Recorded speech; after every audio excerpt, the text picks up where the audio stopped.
Serve him, Roland. He's already been served. I served him. He's taken care of. He's still in Los Angeles. Roland Martin, how was the Anthony Anderson golf tournament? Absolutely great. Good seeing all the folks out there playing. And the team I played on, of course, we took time for third place. And so always good to come home with a little hardware. So had a certainly good time raising money for the Anthony Anderson Family Foundation. So had an absolute ball. Let's talk some politics. Of course, folks are asking me all these questions that we're trying to play. Who's going to win or what's going to happen? And, of course, they are 24 or 48 or 72 people who are now running the Democratic side. I can't quite keep up. Joining us right now is one of those folks, Senator Elizabeth Warren from Massachusetts, graduate of the University of Houston. Senator Warren, how you doing? I'm doing just fine this morning. How about you? I'm doing great. Let me start off. So yesterday I'm sitting here on Twitter, and someone who I follow called you Policy Bay. I said, wow, I had not seen that one, Policy Bay, because he talked about, the proposals you're throwing at, and Time Magazine had the cover where they said, I've got a policy for that. How critical is that in terms of when you have some people who get to know who I am, other folks who get, I ran before or I served with Obama. You are dropping more policy stuff positions as many as Tupac was dropping mixtapes. What's going on? Well, I think we got to make some real change in this country. Look, I'm somebody who's dropped out of school at 19 to get married. My daddy ended up as a janitor. But I got a second chance because I went to a commuter college, University of Houston. Cost $50 a semester. I could pay for it on a part-time waitressing gig. I've lived opportunity. And because of that second chance, I got to become a special needs teacher, a law professor, and now a candidate for president. But I look around, and that chance doesn't exist for people now. I'm in this fight because I want to help build opportunity, not just for kids at the top, not just for kids born into privilege, but for all of our kids. And you know what? It takes some real changes, and I'm laying out plans for that because that's what I think we all need to get behind. Let's make change in this country. Let's make this the country of our best values. A lot of folks are talking about, of course, billionaire Robert Smith announcing he was paying off the student loans for the Morehouse class of 2019. Great job, my alpha frat brother.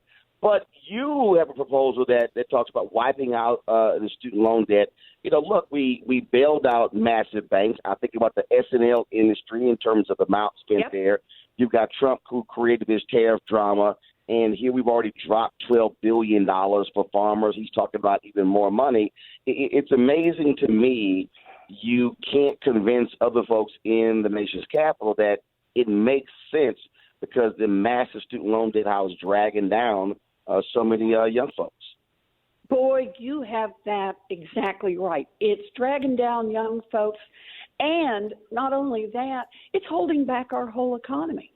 Small businesses, people can't come and spend. The Fed has done studies on this, the Consumer Financial Protection Bureau.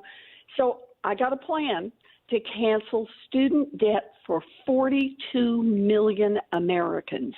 Think about that. That's about 95% of those with student debt, and provide universal free technical school, 2-year college, and 4-year college. Where's the money going to come from?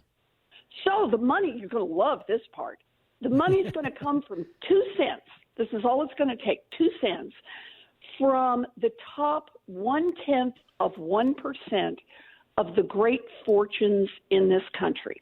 So if you have more than $50 million on your 50 millionth and first dollar, you got to pitch in 2 cents.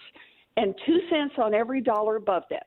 It's called a wealth tax. And you've been paying one, for example, if you own a home, you pay a wealth tax. It's called a property tax, right, on your house. Mm-hmm. What I'm saying is for these great fortunes, they should also include the diamonds, the Rembrandts, and the yachts in their property tax. If they pitch in 2 cents, we put a tax on them, 2 cents, Here's what we can do with that 2 cents.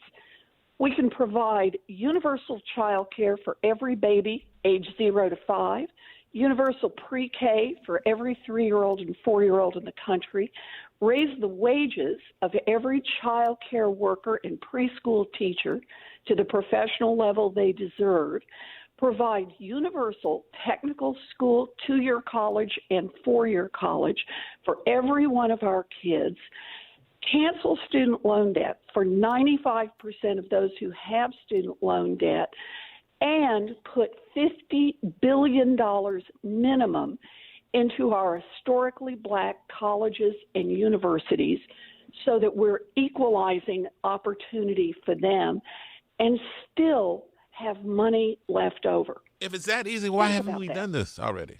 Because who do you think's calling the shots here in Washington? It's people not that make over $50 regular million. folks. It's people who have over $50 million. And so this is kind of one of those, we build a grassroots movement, people across the country. And, good that you asked that, because I'll tell you, there's been national polling. I haven't done it, but others have. And what the polling shows is that the idea of asking the top 0.1% to pitch in 2 cents and then using that money to cancel student loan debt, for example, more than 2 out of 3 Americans think that's a great idea. And that includes Democrats and Republicans. This is an idea that would touch people's lives. In fact, I hope anybody listening to this who has student loan debt will go to elizabethwarren.com/debt, and they can punch in how much student loan debt they have and see if all of their student loan debt would be forgiven or just a big chunk of it.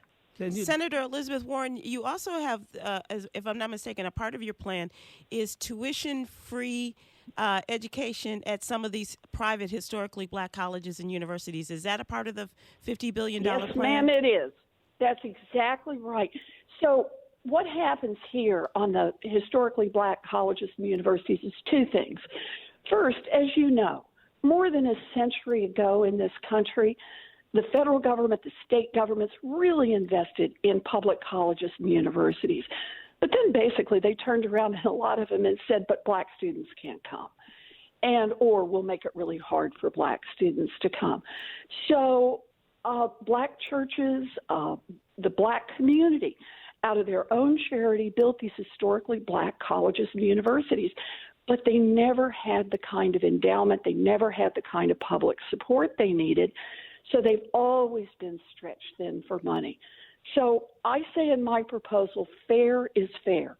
We put a minimum of $50 billion into historically black colleges and universities and let them opt in and do free tuition for their students as well. Well, I mean, if you're elected in 2020, when is this going to go into effect?